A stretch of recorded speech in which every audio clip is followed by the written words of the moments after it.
J'appelle, s'il vous plaît, assez rapidement donc, sur scène Thierry Duforestel, Florence Presson, Jean-Luc Sador, Jacques Pestre et Olivier Pérez, voilà, qui vont participer à cette première table ronde. Donc on a beaucoup parlé de la production, on a beaucoup parlé des utilisateurs de production d'énergie, on a beaucoup parlé de l'utilisation de cette énergie pour les transports.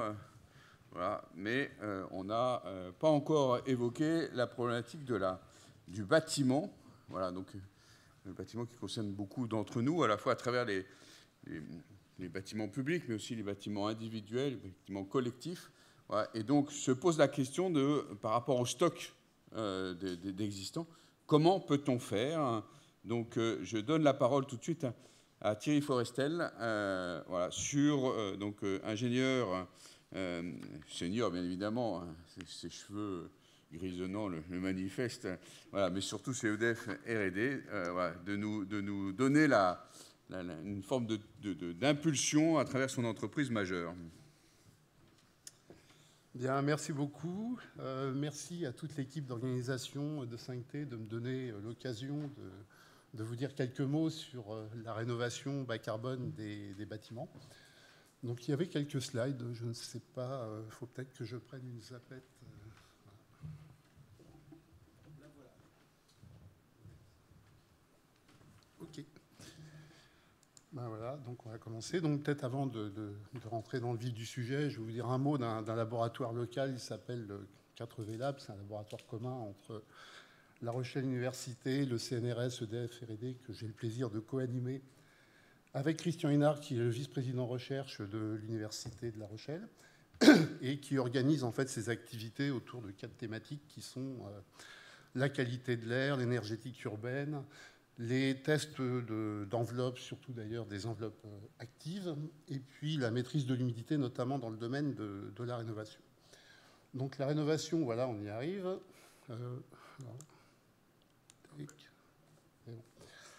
Donc là, il faut que je revienne. Voilà, très bien. Donc la rénovation du bâtiment, c'est d'abord des dépenses. Hein. C'est à peu près, bon an mal an, une centaine de milliards d'euros chaque année, tout secteur confondu. Mais avant d'attaquer la vraie rénovation telle qu'on la connaît aujourd'hui, je pense qu'il est important de parler du bâtiment en général et avoir conscience que le bâtiment, il a mis des années à se rendre compte que la rénovation était un thème. C'est un secteur qui était totalement orienté par la construction d'œuvres et qui a mis un certain temps à s'apercevoir que dès lors qu'il est question de performance, telle qu'elle soit d'ailleurs, hein, mais à l'échelle d'un parc, jouer sur le bâtiment neuf n'a quasiment aucun effet. Et si on veut faire rentrer un niveau de performance à l'échelle d'un parc, là où il faut travailler, bah, c'est sur le parc, les millions de logements, de surfaces tertiaires qui sont déjà construites et qui ont besoin d'être améliorées. Donc ça a été un long cheminement, hein, une longue prise de conscience. Et à l'époque, on parlait surtout de rénovation énergétique. Voilà. Et on y arrive, hein, petit à petit, et on s'aperçoit que les dépenses de rénovation énergétique, sur ces 100 milliards qui ne bougent pas trop d'une année sur l'autre, ben, petit à petit progressent, hein, au rythme d'1 milliard de plus chaque année, ou un peu plus d'1 milliard chaque année.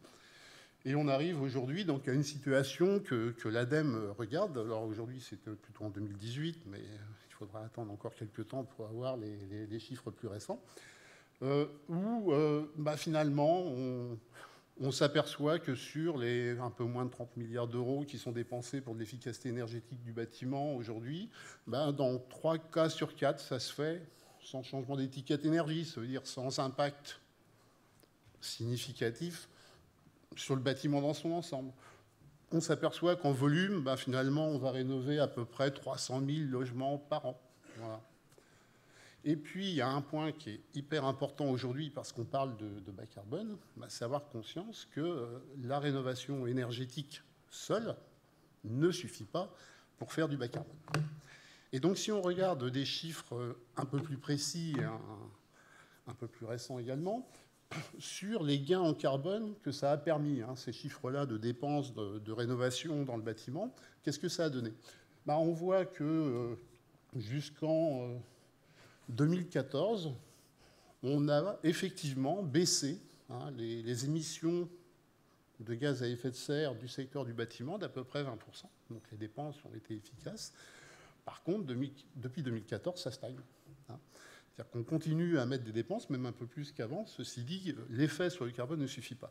Et donc, effectivement, si on traduit, en fait, si on essaye de resituer ces actes de rénovation en termes d'efficacité carbone sur le secteur du bâtiment, il faut avoir conscience qu'il y a trois leviers activés. Un levier, efficacité énergétique. Donc, du coup, efficacité énergétique, on prend. Hein, c'est très utile aux cibles qu'on peut se donner.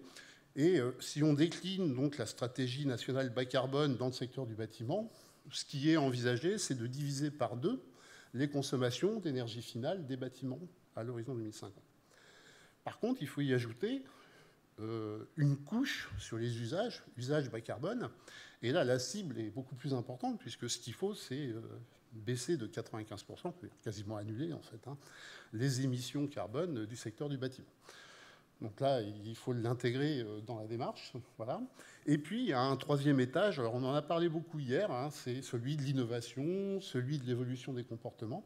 C'est un troisième étage indispensable. Voilà. Donc du coup, si on résume un petit peu tout ça, ce qu'il faut, c'est orienter finalement la rénovation vers des effets ciblés, là en l'occurrence le carbone, ce qui pose un problème de conception. Comme on ne fait que 300 000 logements par an avec les dépenses actuelles et que la cible stratégie nationale bas carbone nous amène plutôt vers 700 000 logements par an, c'est un chiffre qui est couramment avancé, on a aussi un problème de volume. Hein. Et puis intégrer effectivement l'impact carbone dans les stratégies de rénovation, chose qui est aussi dans les suivis. Hein. L'ADEME, aujourd'hui encore, ne suit que l'efficacité énergétique, ne suit pas l'efficacité carbone des gestes de rénovation. Donc, pour faire court, il faut rénover plus, il faut rénover mieux, et ça veut dire aussi, du coup, rénover pour moins cher, puisqu'on n'a pas le volume. Voilà. Donc, à partir de ce constat, le laboratoire commun que j'ai introduit juste au niveau du premier slide, a répondu à un appel à proposition de la DGEC, la Direction Générale Énergie-Climat, au ministère de l'Écologie, un projet innovation qui s'appelle Smart Réno, et qui a dit finalement, pour rénover plus avec des objectifs mieux ciblés, il est important d'activer 3 leviers. Un levier de fiabilité de la rénovation, un levier professionnalisation, industrialisation, et un levier valorisation. Alors ce projet, il n'est pas encore terminé, hein, il se terminera à la fin de cette année. C'est pas non plus le seul projet qui a été lauréat de cet appel à projet de la DGEC, on a eu quelques autres. Et du coup, aujourd'hui, j'aimerais quand même mettre en lumière une des conclusions de tous ces projets, parce que à peu près tout le monde a, recherché des pistes, pas similaires, mais complémentaires, mais du même ordre. Et ce que je voudrais signaler, c'est l'énorme potentiel de digitalisation et de numérisation des activités de rénovation. Quand on fait de la rénovation, aujourd'hui, on fait toujours à peu près la même chose. On récupère des données, on fait du diagnostic, on fait des préconisations qui, en général, se concrétisent dans un devis. Et puis après, viennent les problèmes de terrain, donc les histoires de délai, les histoires de qualité. Et bien, en fait, sur toute cette chaîne-là, il y a un énorme potentiel de numérisation et de digitalisation. Dans le même temps, il y a des évolutions institutionnelles qui existent. Alors, on en a pas mal parlé hier. Là, je cible vraiment bâtiment. Le service public de la rénovation, c'est une énorme évolution institutionnelle. Ça institue un tiers de confiance qui va venir donner des conseils à des gens qui, en général, ne savent pas exactement ce qu'ils veulent. C'est une demande qui est effectuée. Il faudrait ça pour que ça fonctionne mieux ou Alors, on va y venir après. Hein. Il faut faire vite, là, parce que... OK. Donc, service public de la rénovation, ma prime rénov', etc. Et la loi ESSOC qui ouvre à l'innovation. Et donc, j'en arrive à la fin. Comment est-ce qu'on... Alors, oui, pardon, ça, il faut que j'y vienne aussi. Et puis, le tout dans un contexte, on parlait de digitalisation, mais regardez le contexte, c'est l'évolution de la productivité des différents secteurs de l'économie depuis les années 50 jusqu'à aujourd'hui. La courbe en bleu, tout en haut, c'est l'agriculture, productivité multipliée par 16, qui peut poser d'autres problèmes. Hein, voilà. Et la courbe orange, tout en bas, c'est la construction et le bâtiment. Hein, ça veut dire que la productivité du bâtiment est exactement la même que ce qu'elle était dans les années 50. Donc la digitalisation, il y en a besoin. Voilà, donc du coup, j'en arrive au dernier slide. du coup, comment est-ce qu'on peut imaginer l'avenir de la rénovation avec cet objectif bas carbone?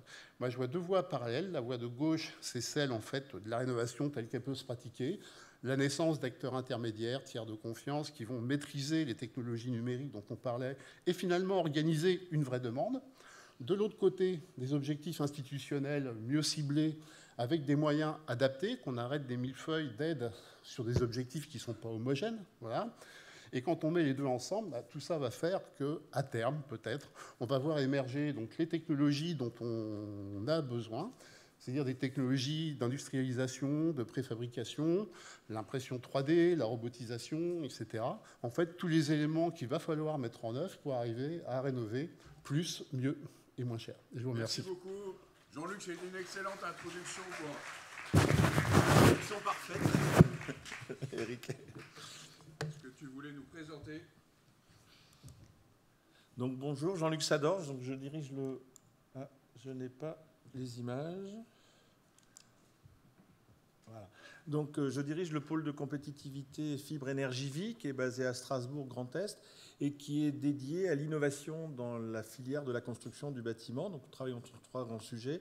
Le premier, c'est l'enveloppe du bâtiment, donc chimie, matériaux et systèmes constructifs, faire en sorte de construire des bâtiments qui sont à énergie positive ou qui consomment presque rien avec le moins de carbone possible. Le deuxième sujet, c'est l'alimentation en énergie de ces bâtiments, donc faire en sorte à l'échelle locale de produire, consommer, stocker l'énergie pour être sur du quartier bas carbone. Et enfin, le troisième sujet, c'est l'économie circulaire, faire en sorte que le sous-produit ou le déchet d'un industriel devienne la matière première d'un autre. Qu'est-ce que c'est qu'un pôle ? Un pôle de compétitivité, c'est un outil qui est destiné à accélérer l'innovation dans une filière donnée. Donc nous sommes 54 en France dans tous les domaines. Il y en a dans l'automobile, dans l'agroalimentaire. J'ai pas entendu parler de la rénovation dans les directions...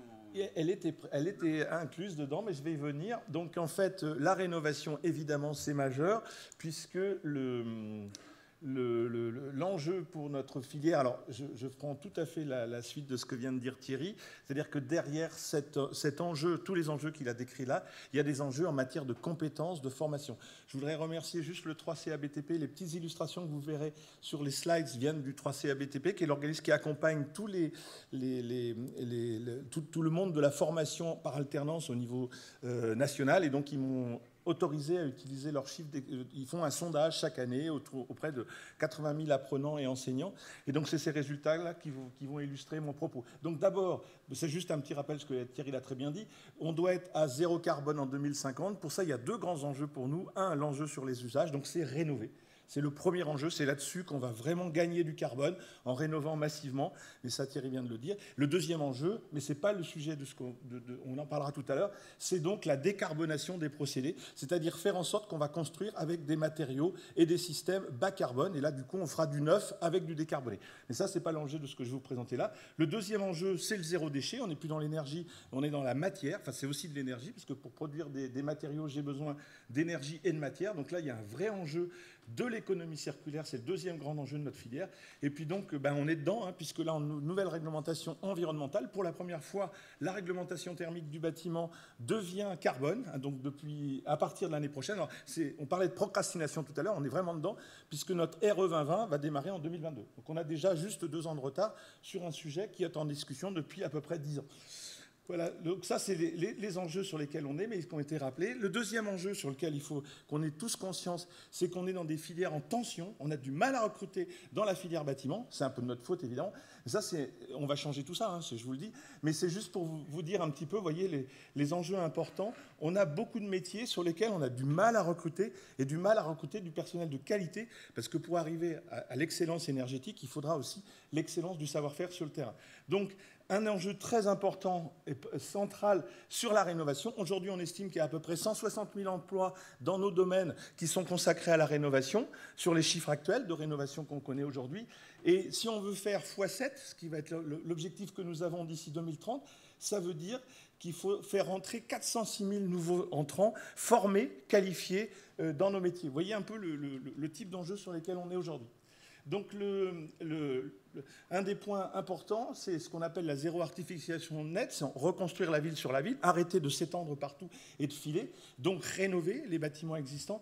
Et pour ça, et vous voyez, c'est largement partagé à la fois par les élus, c'est partagé par les Français, 84% des Français. Et donc je reviens à ce que disait Thierry tout à l'heure. L'objectif, alors dans le Grenelle de l'environnement, on avait un objectif de 300 000 rénovations par an. On ne les a pas fait. Dans la loi de 2015, on a dit c'est pas grave, ça sera 500 000. Aujourd'hui, selon le Haut Conseil pour le climat, rapport de février 2021, on est à 70 000. Ça veut dire qu'il faut faire x7. Et en plus, pour arriver à la neutralité carbone 2050, il faudra qu'on soit sur 700 000 rénovations très efficaces. Quand je dis très efficaces, ça veut dire niveau A ou B.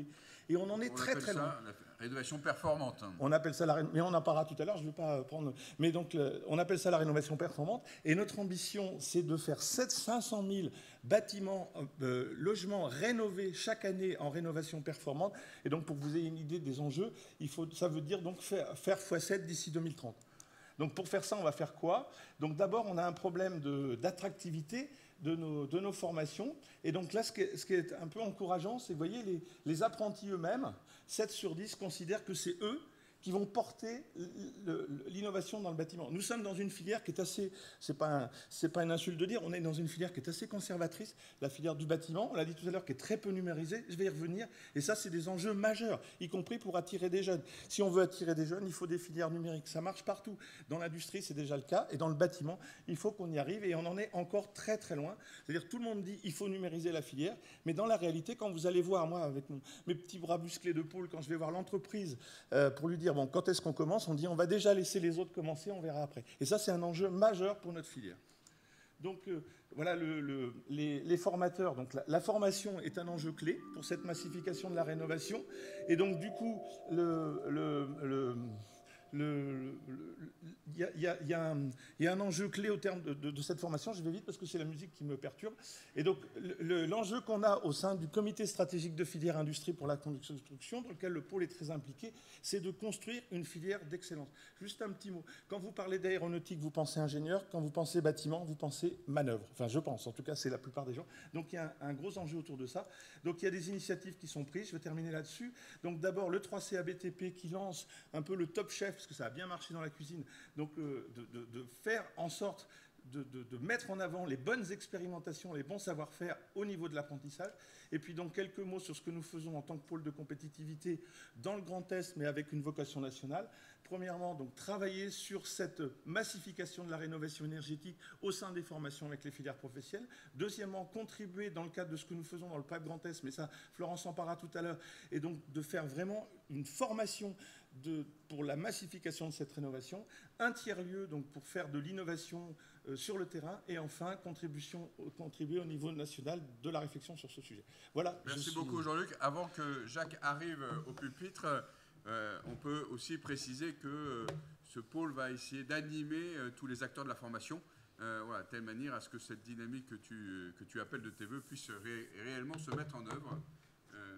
Et je sais que sur le pôle, enfin sur le territoire de La Rochelle au sens large, ou de la région Aquitaine, il y a de belles choses qui se font. Donc s'il peut y avoir des mises en coordination, ça serait important. Donc comme vous avez vu, Jacques Pestre, président de Promobile, ancien directeur général de Point P, n'a pas de présentation, mais il va répondre à quelques questions. Absolument. Comment fait-on pour mobiliser les artistes? Pour faire la suite logique de Thierry et de Jean-Luc, quand on voit de passer de 70 000 à 700 000, aujourd'hui, dans l'état actuel des choses, c'est juste pas possible. Il ne faut pas se raconter d'histoire. Tel que le marché est organisé, dire le contraire, je pense que c'est une idiotie. Aujourd'hui, le marché est très compliqué. C'est 400 000 entreprises, petites entreprises. Certaines sont affiliées à des syndicats comme la CAPEB, FEB, qui font bien sûr un travail à l'intérieur de formation, mais certaines ne seront nulle part. Donc les négoces de matériaux, que je connais bien, puisque j'ai été patron de cela, pour, je dirais, les former, les informer. Et donc on se retrouve face à un sujet qui est très compliqué. Et l'artisan, lui, qu'est-ce qu'il a? Il a des mains souvent en or, la plupart du temps, il sait bien faire les choses, mais il se retrouve, si je suis plâtrier, seul devant un client qui a des besoins de rénovation. Mais comme le client ne va pas savoir forcément très bien exprimer ce dont il a besoin, l'artisan n'ose pas poser les questions, n'a pas les moyens de poser les questions, et donc on se retrouve sur un sujet qui ne peut pas avancer correctement. Et deux, et la massification aujourd'hui fait que sans gain de productivité, on est incapable aujourd'hui, avec la main-d'œuvre qu'on a aujourd'hui, d'arriver aux 700 000 logements, ça c'est sûr. Voilà. Donc aujourd'hui, et je reprends les propos de Thierry tout à l'heure, l'enjeu c'est le digital. Il faut absolument donner des outils à cet artisan pour pas qu'il soit tout seul face à son client. Lui donner des outils, marketing, des outils pour qu'il puisse apprendre à connaître le vrai besoin. Moi, je prends un exemple. J'ai besoin de faire une cloison supplémentaire pour faire un bureau chez moi à cause du télétravail. C'est à la mode. Ben, je fais venir une entreprise, il va me dire, vous voulez quoi, une cloison? Il ne me pose pas d'autres questions. Il ne va pas savoir si j'ai un problème acoustique, un problème de réseau, un problème, etc. Et donc, il faut déjà que l'artisan ait un outil lui permettant de le guider pour poser les bonnes questions. Et deux, un outil lui permettant notamment de s'y retrouver dans le maquis des aides. L'État fait son travail, il met des aides qui sont souvent très intéressantes, mais des aides qui changent sans arrêt, qui sont très compliquées. Donc le résultat, c'est que l'artisan n'en parle pas. Et donc l'efficacité, même si MaPrimeRénov' a bien pris, l'efficacité est très largement réduite de ce côté-là. Donc il faut ces outils pour aider l'artisan à être meilleur. Et puis un outil, toujours digital, une plateforme numérique, qui permette à l'artisan de travailler. Parce que le problème de la rénovation en France, c'est que ce n'est pas qu'un plâtrier, mais c'est un électricien, c'est un couvreur, c'est des gens qui se connaissent souvent dans leur ville ou dans leur village, mais qui n'ont pas forcément l'habitude de travailler ensemble. Donc il faut un endroit où ils puissent se retrouver pour avoir une coordination, pour avoir des outils de formation digitaux, parce qu'ils n'ont pas le temps d'aller passer 5 jours en formation. Enfin, voilà. Et donc, tout ce travail, tout à l'heure, celui qui parlera après moi, Olivier Pérez, vous rencontrera ça. On a une aventure en ce moment là-dessus pour créer cette plateforme. Il faut qu'on se donne un coup de pied pour essayer d'abord de travailler tous ensemble. Il y a trop de groupuscules. Moi, je suis président par exemple, du Cercle Promodule. Ça m'étonne, des groupuscules qui travaillent sur ces sujets, mais avec peu de moyens. Donc, il faut qu'on se mette tous ensemble pour se dire que ce pari du climat est tellement important qu'il faut arrêter de faire avec des petits moyens chacun de son côté, mais mettre sur la table vraiment des gros moyens pour faire des choses très intéressantes. Là tu es en train de nous dire qu'à travers la filière du CSF-IPC, il y a une mobilisation commune qui est en train de se mettre en œuvre. Hein. Absolument. Donc et que j'ai cru comprendre d'ailleurs qu'il y avait une espèce de coordination de tous les... Je ne dirais pas le mot groupuscule, parce que ce serait offensant, mais en tout cas, je reprends, je mets des guillemets, parce que c'est toi qui l'as utilisé. Je me suis mis dedans. Voilà. Voilà. De telle manière à ce qu'ils avancent ensemble pour répondre aux enjeux qui ont été présentés au tout début. Moi, je crois que les gros industriels, moi j'ai la chance d'avoir dans mon fonds de notation Cercle Promodule, les Saint-Gobain, les Schneider, Téréal, Velux, etc., doivent impulser ce qu'ils sont en train d'essayer de faire dans le CSF, impulser et mettre sur la table beaucoup de moyens. Notamment, tout à l'heure on parlait de formation, mais pour réformer cette formation, il faut la rendre attractive. Enfin, il y en a marre que efficiente. Il y en a marre que dans les collèges et lycées, ce soit les cancres qui aillent dans ces circuits, quoi. Hein. C'est absolument inadmissible. Donc il faut rendre ces formations très digitalisées, très performantes. Il faut que les parents soient fiers d'envoyer leurs équipes. Enfin, moi, je suis quand même étonné, mais si mes enfants étaient encore en âge, je me suis un petit peu vieux maintenant pour qu'ils aient l'âge, mais franchement, s'il y a des métiers où on peut gagner beaucoup d'argent et se régaler, c'est les métiers du bâtiment. Hein, plus qu'aujourd'hui. Et puis l'ascenseur social fonctionne en plus. Et l'ascenseur social fonctionne. Mais pour ça, il faut rendre attractif les choses. Et je pense que là aussi, la formation et le digital sont des moyens très importants pour y parvenir. Alors, et puis des règles du jeu. Tout à l'heure, Florence en parlera à la fin. On soutient à fond l'initiative des maires de France sur ce qu'on appelle le PREP, le parcours de rénovation énergétique performant. Il faut qu'on mette, parce que la massification en France, c'est une illusion parfaite. Les ministres sans arrêt, quand vous les voyez, ah oui, mais en Hollande, on est capable de refaire des quartiers. Bon, le problème, en France, on a des Français qui sont contre les vaccins, qui sont gilets jaunes, qui sont etc., et qui donc n'ont pas forcément la même vision que le voisin sur la façon de rénover leur maison. Donc il faut absolument que là-dessus, on puisse avancer sur un parcours qui permette à l'artisan d'être guidé très facilement. Qui rende confiance et qui rassure. Qui rende confiance avec un tiers de confiance comme le maire qui permet de rendre confiance. Donc autour du maire, bien évidemment, c'est fondamental. Ça a été dit au tout début. Les territoires est important. Voilà. Olivier, pour ce faire, on a besoin d'un outil. Est-ce qu'il y a une bonne nouvelle que tu pourrais nous présenter ? Bonjour. Beaucoup de choses ont été dites sur à la fois les enjeux et la place du numérique. Je ne parle pas très fort, donc... Je vais rappeler brièvement le défi déjà évoqué. Donc on parle, je ne sais pas si c'est de 50 000 à 500 000, mais l'enjeu, c'est vraiment l'augmentation de ce nombre de rénovations. Et à la fois que la demande, on n'a à la fois pas la demande, et à la fois ce qu'a évoqué Jacques, on n'aurait pas les moyens de le traiter. Donc ça, c'est le défi qui est colossal et qui dépasse d'ailleurs très largement uniquement la partie environnementale, puisqu'on touche un sujet qui est à la fois sociétal, on parle d'économie, on parle de logement, on parle d'emploi, donc c'est vraiment un sujet phare. Voilà. Donc les deux grands défis, ça sera bien arriver à ce qui est 500 000 demandes et qu'on soit capable de le traiter et de dire comment on peut éclairer ce qui se passe entre l'usager, la demande et les professionnels. J'entendais parler tout à l'heure de compétences, par exemple. Moi, j'ai plutôt le sentiment qu'on joue à cache-cache et à l'aveugle entre des gens qui ont une demande et les professionnels. Donc la place du numérique, ça serait comment on serait capable d'éclairer tout ça et de mettre et d'aligner la chaîne de valeur entre la demande, l'occupant, le bâtiment et les professionnels. Et s'il y a autant de confusion, de perte en ligne, d'efficacité, etc., c'est que déjà, on ne sait pas d'où on part. Et donc là, on va revenir sur ce que vous aviez évoqué tout à l'heure sur la partie digitale. Donc l'apport du digital pour régler cette partie-là, c'est de se dire, pour qu'il y ait plus de demandes et que le propriétaire, l'occupant puisse s'approprier son sujet, il faut savoir d'où il part. Il faut savoir quel est son bien et qu'est-ce qu'il serait capable d'en faire, ce qui aujourd'hui est très largement faisable par le numérique. Jusqu'à présent, ça a été bloqué parce que les coûts de cette audit initiale étaient complètement décorrélés avec le montant des travaux.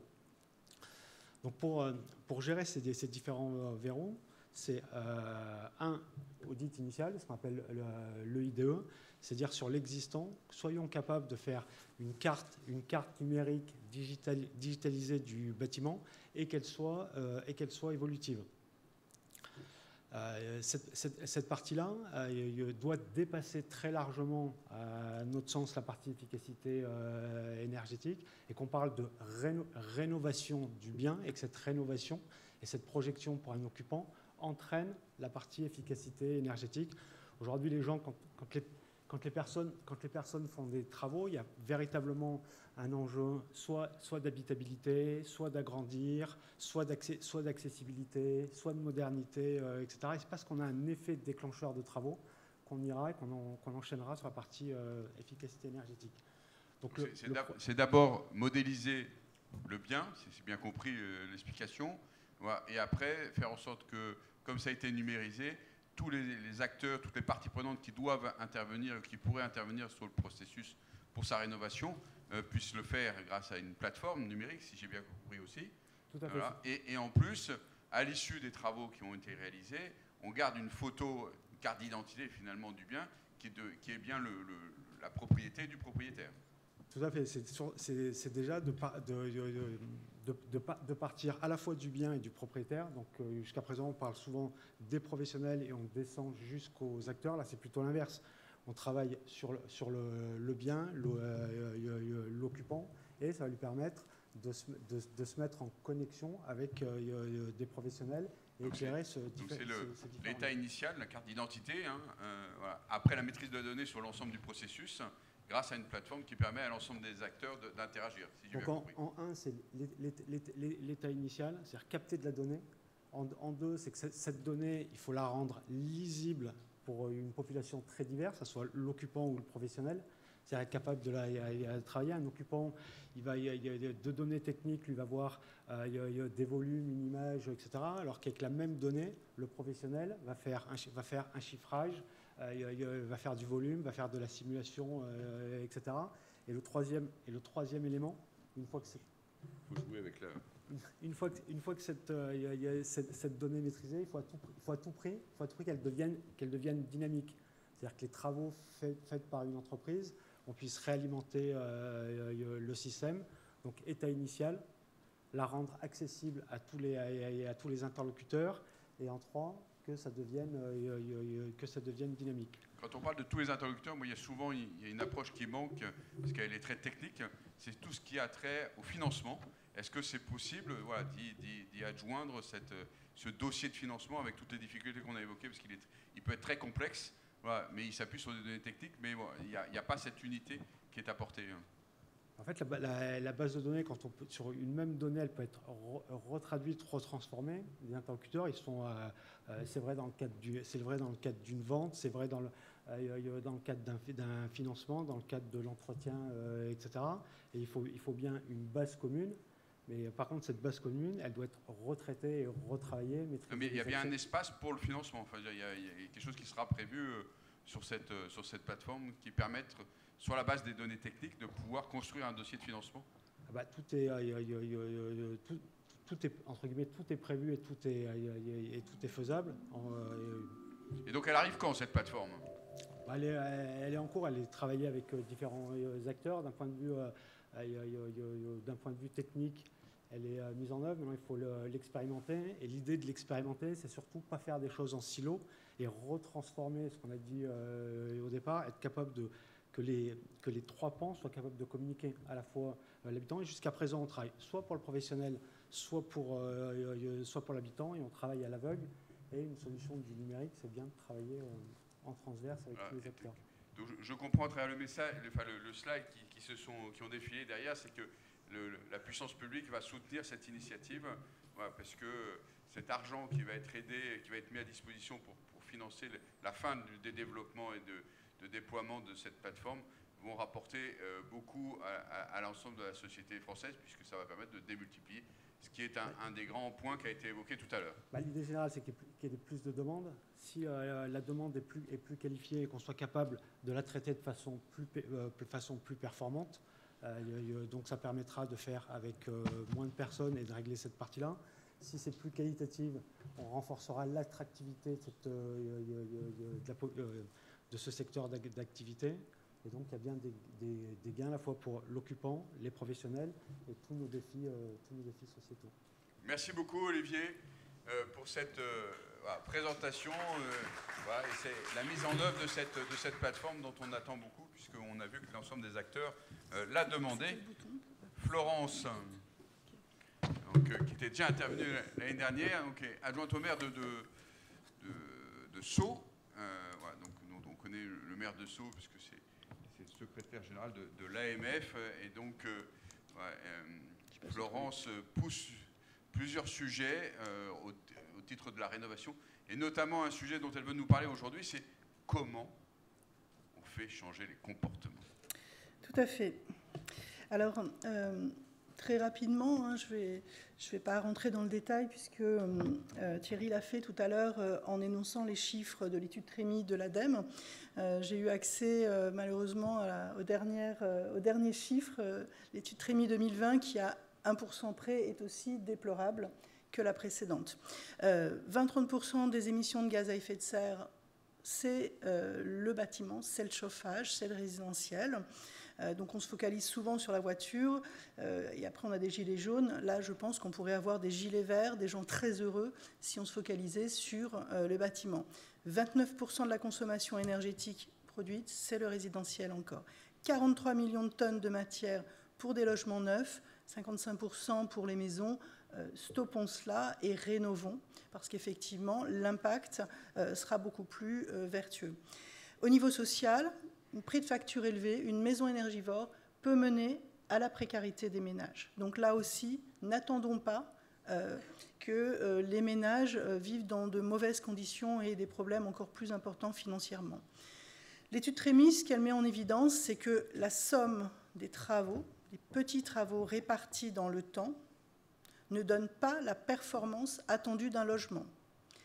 Étude Trémy, 10 000 € en moyenne dépensés pour 75%, quasiment zéro. Alors comment passer de ce constat à la performance ? Bien, tout d'abord, tous les maires souhaitent que leur commune soit zen. Zen, zéro émission nette carbone. Pour cela, les chiffres qui ont été définis tout à l'heure, c'est justement le challenge qui est à relever par chacun des maires. C'est pour ça que le parcours de confiance qui est proposé, présenté, c'est le parcours de rénovation énergétique performante. Le E est important, c'est la rénovation qui est performante, ce n'est pas forcément le parcours n'est qu'un moyen. Alors, tout à l'heure, on a parlé de beaucoup d'acteurs, mais on a oublié, alors forcément, vu ma position, je vais dire le principal, mais effectivement, le territoire. Le maire connaît parfaitement son territoire. Il est en mesure de faire de la prévention, il est en mesure effectivement d'être porteur de ce parcours. Et quand lui va lancer une réunion, une conférence ou quoi que ce soit, la salle sera pleine parce que la confiance, il n'y en a plus beaucoup pour les élus, sauf pour les maires. Donc le PREP, 3 tiers de confiance de proximité, le maire, un référent, un opérateur, et l'opérateur de proximité qui est pour la plupart du temps les agences locales de l'énergie et du climat que vous connaissez tous, je pense. Tiers de confiance technique, un coordinateur technique avec des équipes d'artisans qui ont l'habitude de travailler ensemble et qui recherchent la performance. Qui ont été formés. Et justement, une formation tant qu'à faire performante et qui intègre aussi les fameux labels RGE, puisque maintenant, ils permettent effectivement un accompagnement financier, et ça prend mon dernier point sur le tiers de confiance de financement, grâce aux travaux qui sont réalisés avec des artisans RGE. Et on sait, vu la complexité de la démarche, que s'ils n'ont pas un accompagnement sur mesure, là aussi et particulièrement pour les parties administratives, on n'aura pas suffisamment d'équipes pour aller vers cette performance. Alors, une fois qu'on a dit ça, on a beaucoup parlé précédemment, effectivement, des travaux, de la massification et tout, mais il y a un amont et un aval. Premièrement, il y a besoin d'un ciblage. Et là, le numérique, Faster 4.0, c'est effectivement la consolidation de l'ensemble des données publiques, c'est des cartographies, c'est mettre effectivement les points rouges à venir, c'est fusionner finalement toute la connaissance que l'on peut avoir du territoire pour effectivement mettre en place des priorités. Et puis, il y a un ciblage humain. À l'heure actuelle, il est important que toute personne qui est en contact avec un ménage, qui rentre, ne serait-ce que pour faire un portage de repas, qui rentre dans la maison, puisse avoir ce regard. Quand on a mis en place sur Montfermeil le PREP, eh bien, quand on essayait de rassembler lors d'un comité opérationnel les personnes du CCAS, ils me disaient « Non mais attendez, nous, on perd notre temps. » Ce qui nous motive... CCAS ? Le CCAS, je ne sais plus. Ouais, voilà, action sociale. Le premier début, je ne sais pas. D'accord. Donc, les personnes qui, effectivement, quand il y a des factures impayées, quand les personnes ont un problème administratif, quand les personnes ont du mal à manger, ils me disaient, bon, attendez, vos comités techniques, opérationnels, c'est gentil, mais moi, je perds mon temps parce que je dois être dans les maisons, je dois faire en sorte que la personne puisse payer ses factures et manger. Suite à la mise en place de ces comités opérationnels, où l'objectif, c'était de comprendre que si on faisait un peu de prévention, eh bien, on n'aurait pas ces situations extrêmes finales de ne plus pouvoir payer des factures ou de manger ou de se déplacer ou se chauffer. Avec des gestes simples, on peut faire gagner quelques 300 € par an, me semble-t-il. Montfermeil a lancé des visites économie d'énergie depuis à peu près 3-4 ans. Aujourd'hui, un citoyen, sans faire de travaux, économise à peu près 250-300 € d'énergie par an. Donc c'est 20 € par semaine, c'est important, par mois, pardon. C'est la sensibilisation. La sensibilisation, c'est une démarche constante de diffusion d'informations vers le ménage. Comme je le disais tout à l'heure, le maire, c'est un relais permanent. Il organise des choses un peu ludiques, un ciné-débat, il remplit la salle et le message est passé et derrière, les rendez-vous suivent. C'est l'écoute. Si effectivement, on n'a pas l'accompagnement du ménage de l'idée des travaux jusqu'à la réalisation finale, eh bien là aussi, on va perdre beaucoup d'atouts. On a vu tout à l'heure, il y a l'accompagnement des ménages, mais Jacques l'a dit, la partie artisans qui sont au cœur, c'est de l'emploi local. Donc c'est effectivement un point important. On ne peut pas parler de projet de construction, de rénovation, si on ne parle pas de l'usage. Si après les travaux, il y a 25 degrés en t-shirt, fenêtre ouverte, on n'aura pas effectivement les gains financiers attendus. D'ailleurs, Jacques disait, j'ai changé de voiture, on m'a expliqué pendant 1 heure comment elle fonctionnait.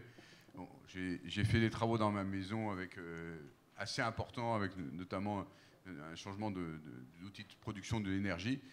On ne m'a rien expliqué et donc je ne sais pas le manipuler, je ne sais pas le manœuvrer. Bah, la rénovation, il y a un vrai enjeu sur les usages et cet accompagnement est fondamental. Merci beaucoup Florence. Voilà, on clôt cette table ronde sur la rénovation. On va pouvoir passer à celle sur la construction. Donc j'appelle Hugues Vérité, Julie Daluzo, et puis Angela Sulpicio et Grégory Lafoy, s'il vous plaît.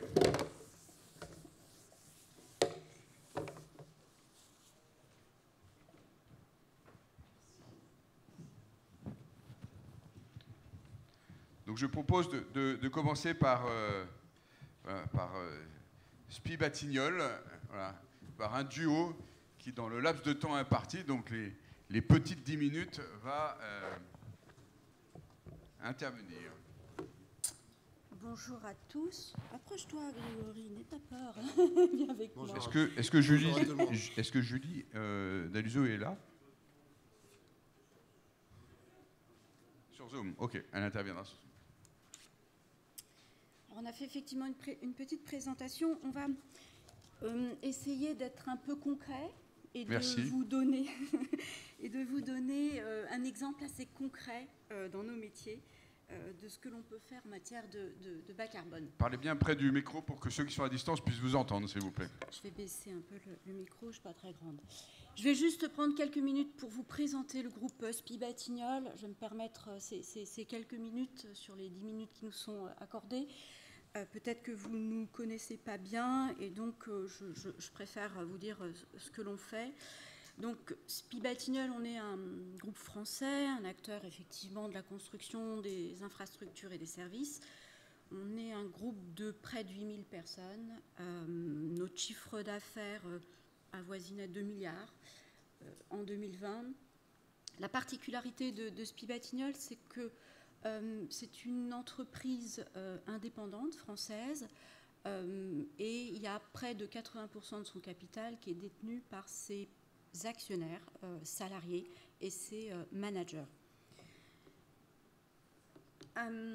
On est présent, si j'arrive à bouger les slides, on est présent dans toute la France, comme vous le voyez. On a quelques implantations à l'international, notamment trois continents. On est un peu sur l'Europe, sur le Moyen-Orient, sur l'Afrique. On a 6 grands domaines, c'est là où je vais en venir pour bien vous faire comprendre l'exemple qui va venir juste après. On a 6 grands domaines d'expertise qui sont effectivement complémentaires et finalement qui nous permettent d'être présents sur tous les métiers du secteur. Donc là, vous le voyez, on fait de la construction, on fait du génie civil et des fondations, on fait de l'énergie, il y a une partie immobilier, il y a évidemment toute la partie travaux publics, et puis on fait des aménagements paysagers. On a depuis plusieurs années une stratégie d'innovation en fait, qui nous permet d'intégrer ces mutations technologiques tant finalement vis-à-vis de nos clients que des exigences de la société. Cette démarche qu'on a appelée WeNext, elle doit nous permettre de modifier un petit peu nos métiers. Vous allez le voir, à la fois dans la partie organisationnelle, dans la partie environnementale évidemment, et dans la partie business. Donc cette démarche, elle est assez structurée. Il y a un comité opérationnel innovation qui gère une feuille de route, qui a un réseau de référents bon, c'est assez comparable aux groupes qui sont présents dans la salle, et on a mis en place des communautés de pratique pour effectivement avancer un petit peu plus vite. Et donc l'exemple qui va vous être présenté par Grégory, c'est un exemple mis en place dans sa filiale, SPI Batignolles Valérian, donc la partie travaux publics, il va vous en parler, et c'est un exemple effectivement qu'on voudrait assez concret. C'est un exemple parmi tant d'autres. On a choisi celui-là aujourd'hui pour vous montrer ce qui est possible de faire sur le terrain. Et Grégory, je te laisse la parole. Merci beaucoup, Angela. Donc, comme Angela a pu vous le présenter, SPI Batignolles Valérian, donc, qui est spécialiste des terrassements, de l'assainissement et du génie hydraulique, a toujours en tête cette démarche qui est de continuer à réduire au maximum l'empreinte carbone. Donc, vous pouvez l'imaginer, dans notre métier, c'est un enjeu majeur, surtout concernant la consommation du carburant, quoi. Donc, on a... Ça y est, c'est bon. Trois leviers, finalement, qui s'offrent à nous pour arriver à ce but. Donc, c'est la réduction des émissions de CO2, c'est la reconquête écologique des territoires, la résilience face au changement climatique, qui sont en fin de compte des objectifs de notre métier des travaux publics, et qui se lancent âme perdue dans tous ces domaines. Nous,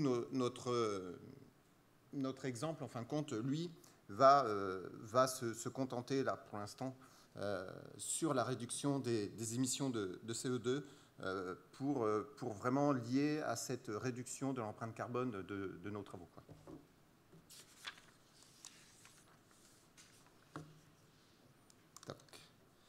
Donc le premier levier qui s'offre à nous, ça va être le mouvement de terre. Donc là, je rentre dans quelque chose d'un peu plus technique, mais je vais vous le détailler assez succinctement.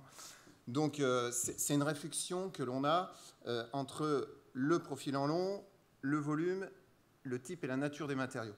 Donc, comme vous pouvez le voir là sur l'exemple, on a la première vue qui est une vue topographique où on observe bien donc, en vert le terrain naturel du projet, enfin, pas du projet, mais du terrain naturel, et en rouge le projet que l'on doit réaliser. Donc, on va avoir cette partie de matériaux que l'on doit extraire, les matériaux en rouge où on va remblayer, et après, en fonction aussi de la nature des matériaux.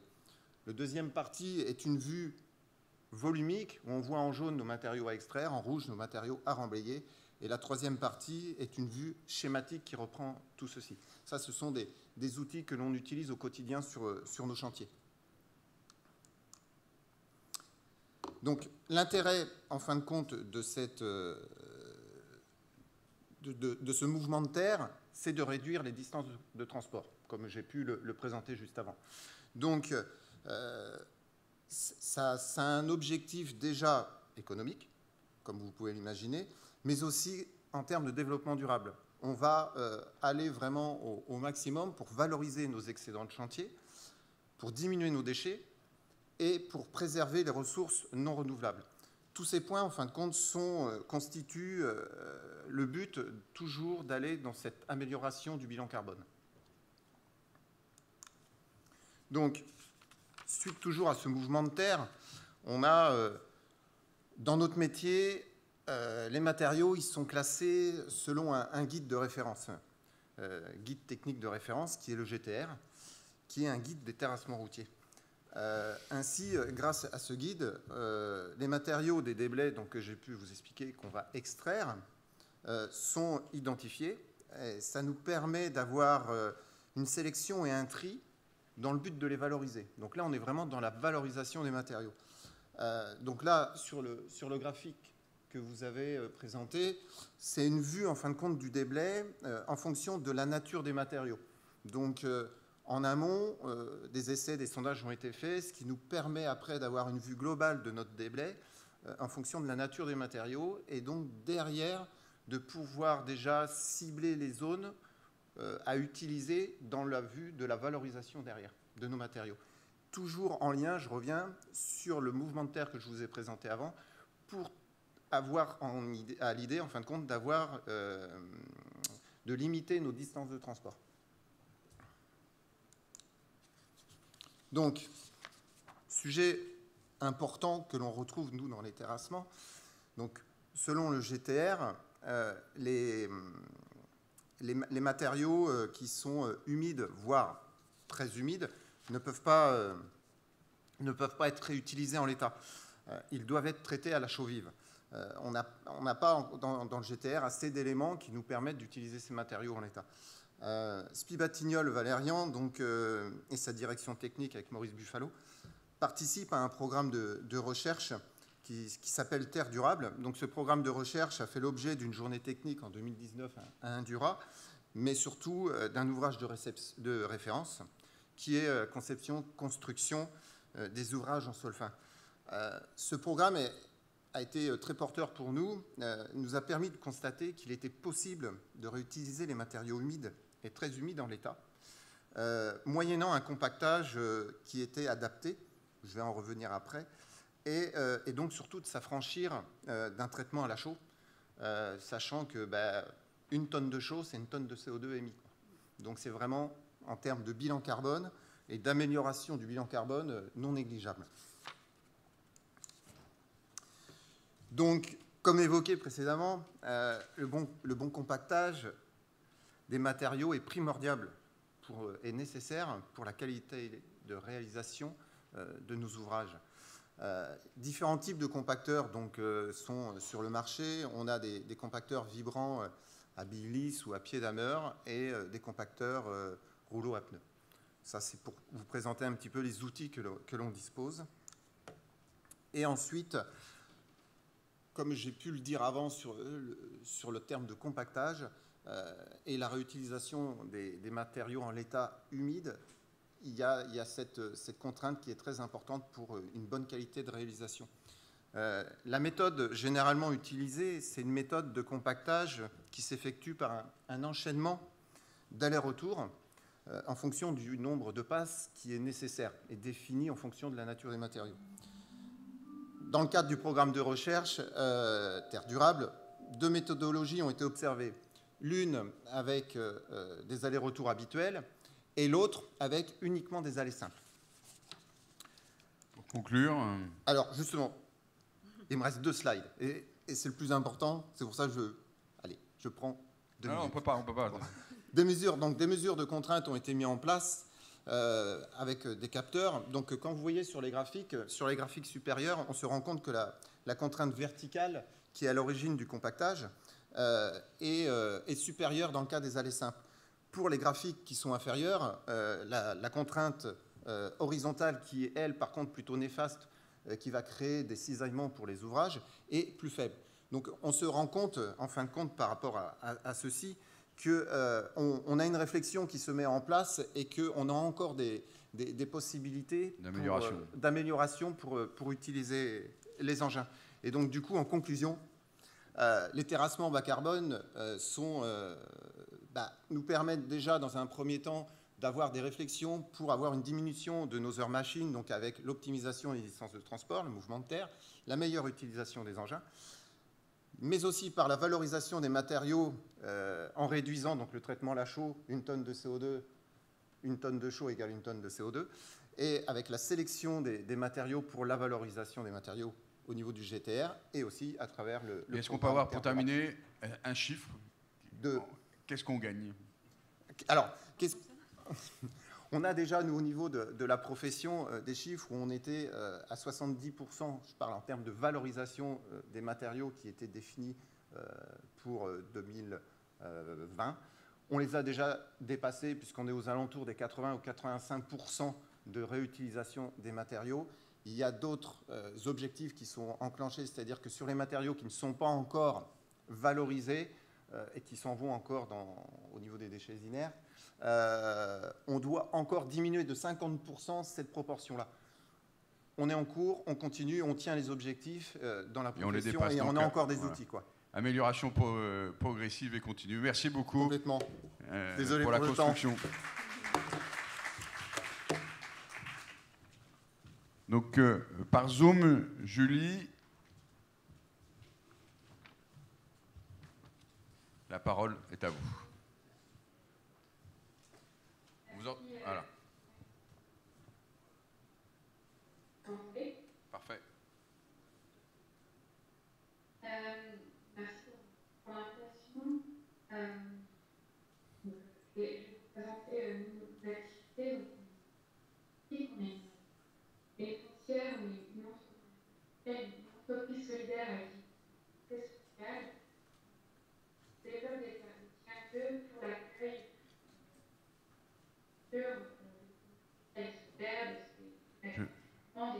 des associations. Julie, je pense qu'il faut mieux. Il vaudrait mieux couper la vidéo pour que le son soit meilleur. On sera privé de votre présence, mais voilà. Je pense que ce sera bien mis. Oui, tout à fait.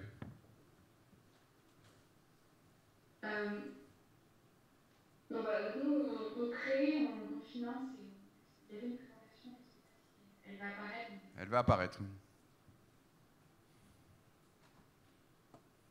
C'est en cours. Donc le premier slide, à propos de la foncière, d'éthique foncièrement responsable. C'est ça.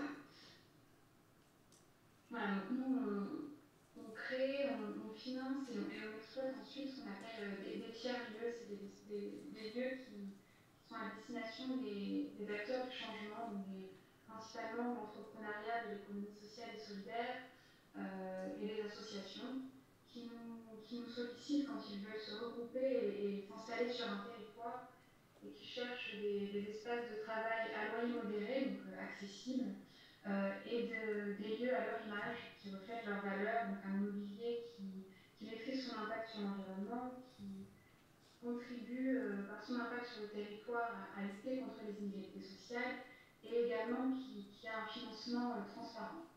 Donc aujourd'hui, depuis 10 ans sur le territoire français, on a 6 centres en exploitation et on héberge environ 150 structures autour de différentes thématiques, de la transition environnementale, transition alimentaire, on a également notre territoire un peu plus ruraux, l'entrepreneuriat en milieu rural, l'entrepreneuriat social. On peut passer à la slide suivante. C'est fait. Donc, notre principe et nos activités, c'est de faire des bureaux à loyer modéré pour les acteurs du changement et dans des bâtiments qui maîtrisent leur impact sur l'environnement. Et on a une recherche constante de ce qu'on va appeler le triple bilan. On est une entreprise plus classique, on va auditer ses résultats à travers un bilan financier. Nous, nos résultats, chaque année, on s'intéresse à analyser nos résultats financiers, mais aussi l'impact réel qu'on a eu sur les territoires sur lesquels on a été implanté, soit en termes de nombre d'emplois créés, de la typologie des structures soutenues et de leur développement, l'impact environnemental de nos bâtiments. On est également exploitant de ces espaces-là, mais également de nos fournisseurs et notre impact financier. On ne fait pas d'occupation temporaire, on est une entreprise privée et on ne dépend pas de financement public, donc on doit quand même avoir une viabilité financière. Dans le développement de nos lieux et pour intégrer la problématique, c'est aussi la problématique de faire des lieux exemplaires et qui maîtrisent leur impact sur l'environnement. On est très rapidement confronté, nous, à une problématique, c'est comment on développe des lieux exemplaires tout en maîtrisant le budget, parce qu'à la fin, ça reste des loyers modérés, des charges qui doivent être maîtrisées et strictement maîtrisées pour des structures qui ont des tout petits moyens. Donc, dans la conception, on a des principes assez communs dans la conception de nos centres, donc c'est des tiers-lieux qui sont éco-conçus, où on va rechercher systématiquement, dès la programmation, la mutualisation des espaces, on va regarder tout ce qu'on peut mutualiser, pour entrer dans une logique de rentabilité des mètres carrés produits, c'est-à-dire un mètre carré produit constant d'accueillir le plus d'activités et le plus d'usages possible, d'anticiper l'ensemble du cycle de vie de nos bâtiments, dès la conception, de se poser la question de la réversibilité des espaces, pour permettre l'exploitation assez classique d'un bâtiment, mais aussi anticiper ces mutations, éventuellement des changements de destination, de comment on facilite la transformation d'un bâtiment tertiaire en bâtiment d'hébergement, par exemple, dans quelques années, dans quelques décennies. On a une philosophie de construire des bâtiments sobres, des bâtiments avec le moins de matériaux possible, de limiter la diversité des matériaux, d'avoir une approche la performance environnementale, sur le volet environnemental, d'avoir une approche bioclimatique et une approche low-tech. C'est ce qui nous garantit, nous, derrière, en tant qu'exploitants, d'avoir une exploitation la plus simple possible, parce qu'on fait beaucoup de choses par nous-mêmes, de limiter le poids de l'obsolescence programmée de certains équipements complexes et de limiter les déchets électroniques que produisent les bâtiments tertiaires qui sont les plus complexes ensuite à retraiter. On se pose aussi immédiatement la question des matériaux et leur décarbonisation dans nos matériaux de construction, d'avoir un juste milieu entre les matériaux performants et des matériaux biosourcés, recyclés, avec l'empreinte carbone la plus minime possible. Et on a 100% d'énergie renouvelable sur nos centres. Et la volonté d'implanter ces lieux démonstrateurs sur un territoire, on recherche aussi à avoir un impact social, c'est-à-dire qu'on veut éviter l'effet musée. On souhaite que lorsqu'on... excusez-moi, voilà, on lie systématiquement des partenariats avec les entreprises locales pour le développement de nos bâtiments. Donc, ça a été le cas, par exemple, à Lille, où on souhaitait construire en bois, on n'a pas pu. On a été chercher un industriel local pour développer des briques en béton recyclées. C'est fait accompagné par des collectifs. Nous, on a garanti en tant que maître d'ouvrage, on lui a garanti un marché immédiat, que lui puisse... Il reste 30 secondes. Oui. Voilà, le message, c'était un petit peu ça, c'était de montrer que nous, en tant que maître d'ouvrage, on a aussi une approche très volontaire pour aller sur chaque territoire et essayer de développer des solutions. Vous devez être très inspirant pour tous ceux qui sont autour de vous. Oui, on arrive on fonctionne avec beaucoup de collectifs. On arrive à faire émerger des filières de réemploi sur certains territoires. Et ensuite, on a, donc c'était aussi la conclusion, l'ensemble de nos bâtiments, et on a des vrais résultats, l'ensemble de nos bâtiments sont 4 fois plus performants que la moyenne des bâtiments tertiaires français, selon le dernier baromètre au PIB de l'immobilier durable. Donc voilà, c'est aussi pour dire qu'on peut...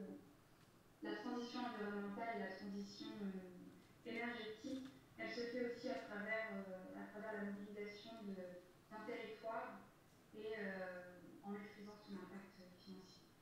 Un grand merci pour ce témoignage et cette explication.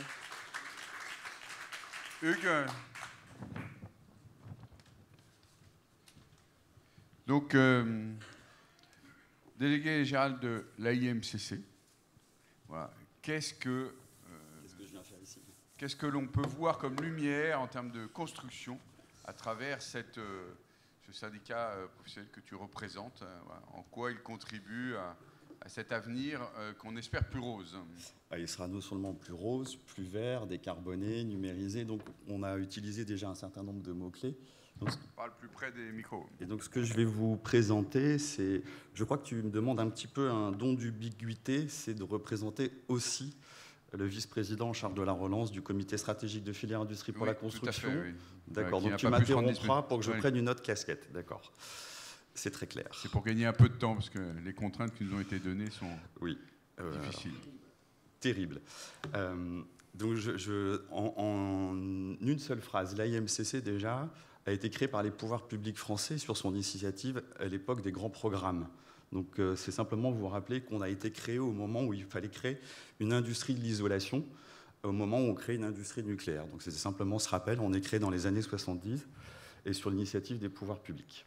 Je n'en dis pas plus si on est assez représentatif. Ouais, donc une complémentarité par rapport à la fourniture d'énergie. Par exemple. Voire même une exemplarité dans la rationalisation des ressources. Donc j'enchaîne. Et donc tu m'as demandé aussi d'intervenir sur le potentiel des innovations. Donc ce que je voulais vous présenter, c'est les feuilles de route et l'ensemble des feuilles de route que nos industriels ont décidé de mettre en œuvre. Ça a été trop vite. Pardon. Ah oui, ça va trop vite, pardon, excusez-moi.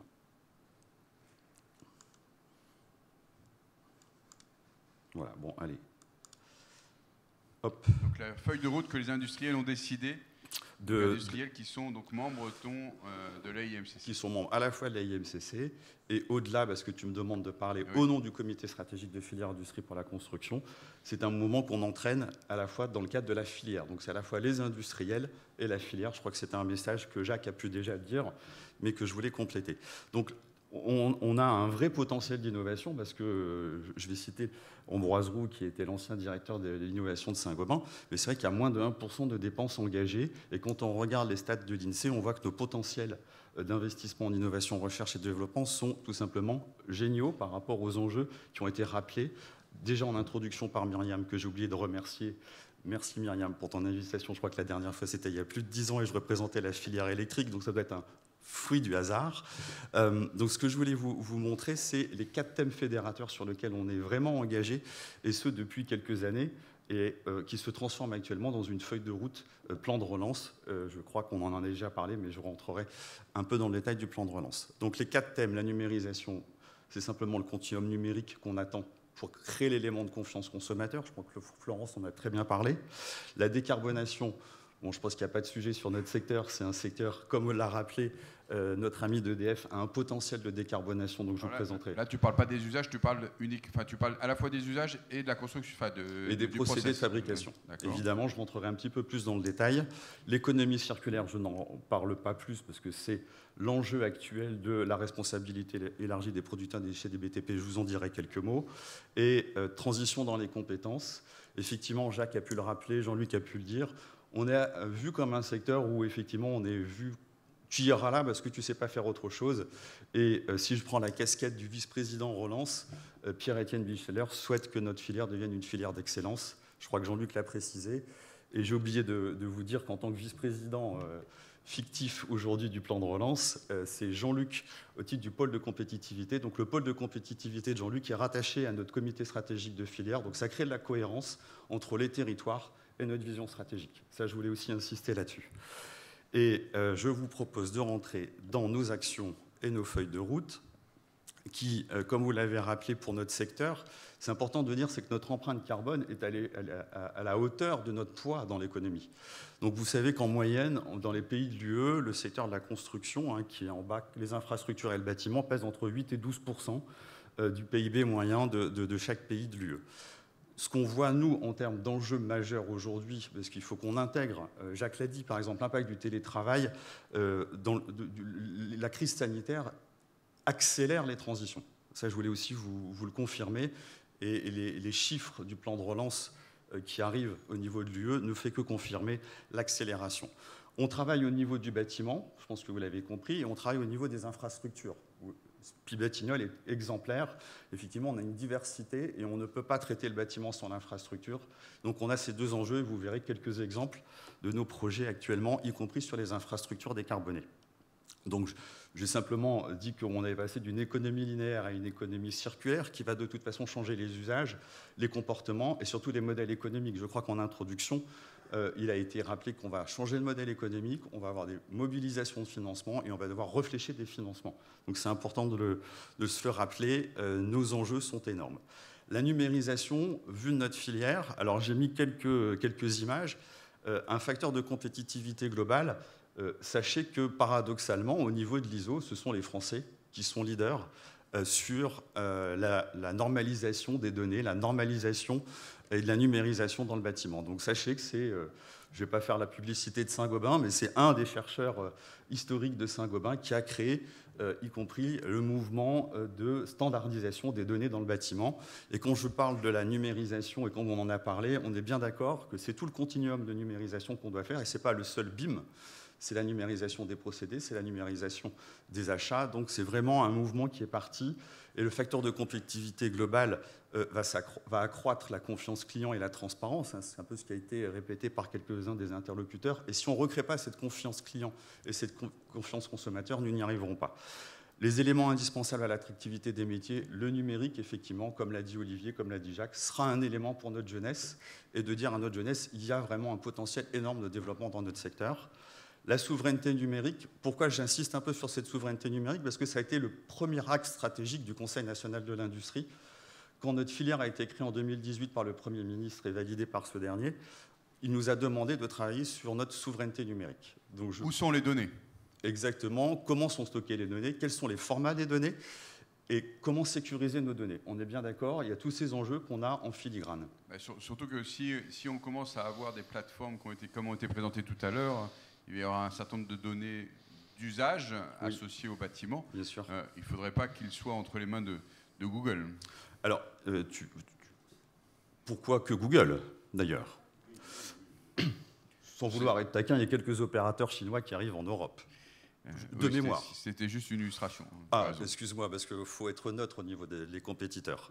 La décarbonation de la filière construction, elle est déjà partie, parce que je voulais vous donner les exemples. L'ADEME a déjà publié une première feuille de route sur l'industrie cimentière, et donc nous allons publier et nous allons mettre en œuvre différentes feuilles de route sur les industries minérales.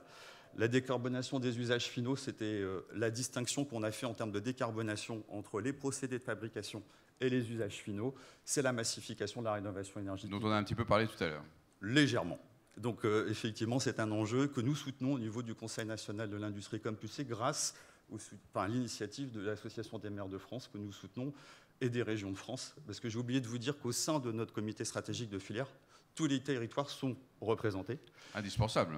Et nous ne pouvons pas avancer notre avenant de relance qui va être signé, parce qu'il y a un avenant de relance qui arrive à notre contrat de filière sans l'accord des territoires, des régions et des maires de France, que je remercie encore une fois de notre soutien.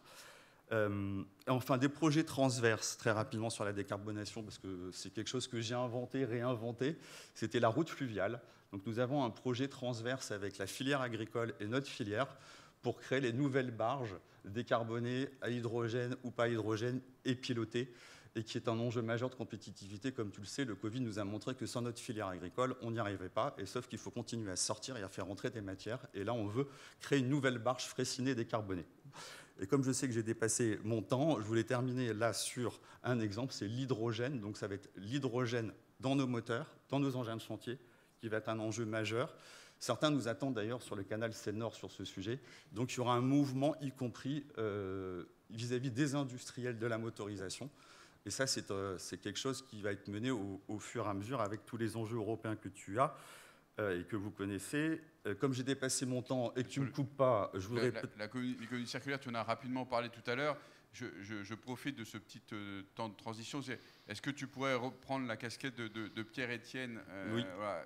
Donc, au titre de vice-président du CSF-IPC et en charge de la relance, donc que tu peux peut-être représenter rapidement Pierre-Étienne et ensuite dire ce qui va être fait voilà, pour soutenir justement ces projets. Bien sûr. Alors, et là, tu as 3 minutes et comme ça, on aura regagné un petit peu de temps. Merci. Je t'en prie. Oui, alors le comité stratégique de filière industrie pour la construction, déjà, il faudrait peut-être que je précise par qui il est présidé. Oui, tout à fait. Il est présidé par Benoît Bazin, le directeur général du groupe Saint-Gobain. Sachez que la règle du jeu, quand on fait une filière stratégique, c'est de toujours avoir un président emblématique. Et en l'occurrence, je remercie Benoît Bazin devant vous, parce que d'avoir un grand groupe comme Saint-Gobain à nos côtés, c'est quand même un plus. Et encore merci à Jacques d'être venu. Et notre vice-président, nous, ces spécificités de notre filière, c'est que nous avons un vice-président relance, qui est Pierre-Étienne Binscheller, qui est le CEO de Soprema Group, et qui est aussi le fondateur du pôle de compétitivité, dont Jean-Luc est l'animateur.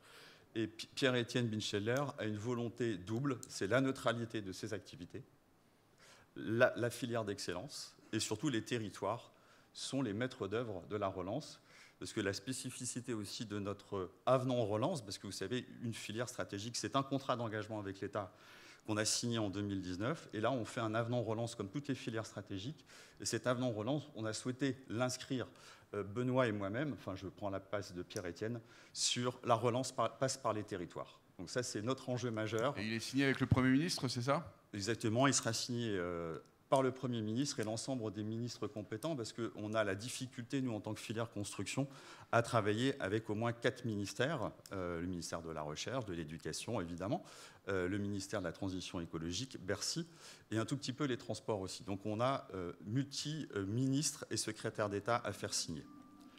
Et je crois que j'ai tout dit. Merci beaucoup. Merci beaucoup. Et donc, il y a aussi un engagement de l'État à travers les PIA et les SGPI, me semble-t-il, pour... Alors, évidemment, ce potentiel d'innovation se traduira dans le potentiel PIA et sa traduction en programme de recherche et développement. Tu as très bien conclu. Merci beaucoup. On dérape.